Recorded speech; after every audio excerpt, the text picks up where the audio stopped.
MLA Adinareddy కొడుకు drugs తీసుకుంటూ పొట్టిపడ్డాడు. దీని మీద మీ కామెంట్ అండి.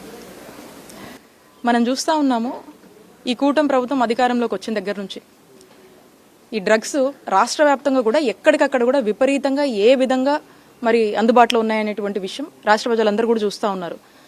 వీళ్ళేమన్నారు, కూటమి ప్రభుత్వం చంద్రబాబు నాయుడు గారు అధికారంలోకి వచ్చాక 100 రోజుల్లో ఈ డ్రగ్స్ని అరికడతామని చెప్పి మాట్లాడారు.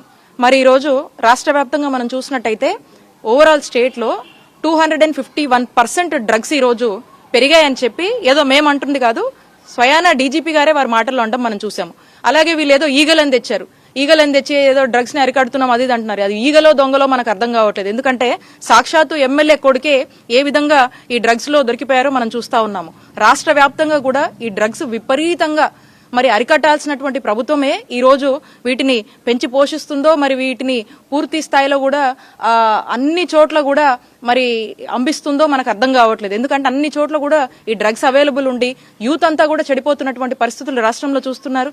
మరి రాష్ట్రంలో ఏదో నిరుద్యోగ భృతో ఇంకోటో ఏదో మంచి చేస్తారు, యువత మంచి బాటలో పడతారు అనుకుంటే ఎక్కడికక్కడ ఈ డ్రగ్స్ అవైలబుల్ ఉండడం వల్ల, అందరికీ యాక్సెస్ ఉండడం వల్ల మరి యూత్ చెడిపోతున్నటువంటి పరిస్థితులు మనం చూస్తా ఉన్నాం. కాబట్టి పూర్తి స్థాయిలో కూడా ఈ కూటమి ప్రభుత్వం ఈ డ్రగ్స్ ని అరికట్టాల్సినటువంటి బాధ్యత, దీని మీద అవేర్నెస్, కౌన్సిలింగ్ ఎక్కడికక్కడ కూడా అరికట్టి దీని మీద సీరియస్ గా వెళ్లి ఖచ్చితంగా ఈ డ్రగ్స్ ని ప్రోత్సహించొద్దు ఈ ప్రభుత్వం అని చెప్పేసి వీరికి తెలియజేయడం జరుగుతూ ఉంది. అంటే సీఎం హోమ్ మినిస్టర్ ఏం పట్టించుకోవట్లేదని మీ భావన?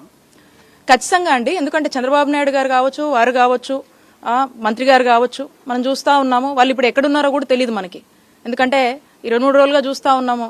వీళ్ళు ఎక్కడున్నారో, వీళ్ళు ఏం చేస్తున్నారో, ఎక్కడికి వెళ్లారో కూడా తెలియనటువంటి పరిస్థితులు రాష్ట్రంలో నెలకొన్నాయి. అలాగే మరి ఇలాంటి సిచ్యువేషన్స్ వచ్చినప్పుడు కూడా మరి వీళ్ళు దీని గురించి ఇంకేం స్పందించట్లేదు. దీని మీద మరి ఏ విధంగా చర్యలు తీసుకుంటారు, ఏ విధంగా డ్రగ్స్ ని అరికడతారు, వాళ్ళు చెప్పినటువంటి మాటలే 100 రోజుల్లో అరికడతామన్నారు కదా. మరి ఇంత పెరిగినా కూడా ఏం చేస్తున్నారు ఇప్పటి వరకు కూడా? సాక్షాత్తం మీరే, మీ పార్టీ వాళ్ళే ఈ విధంగా దొరికిపోవడం దీనికి నిదర్శనం. ఎంతగా రాష్ట్రంలో డ్రగ్స్ అందుబాటులో ఉన్నాయి, ఎంతగా మీరు ప్రోత్సహిస్తున్నారు, పోషిస్తున్నారు అనేది స్పష్టమవుతా ఉంది.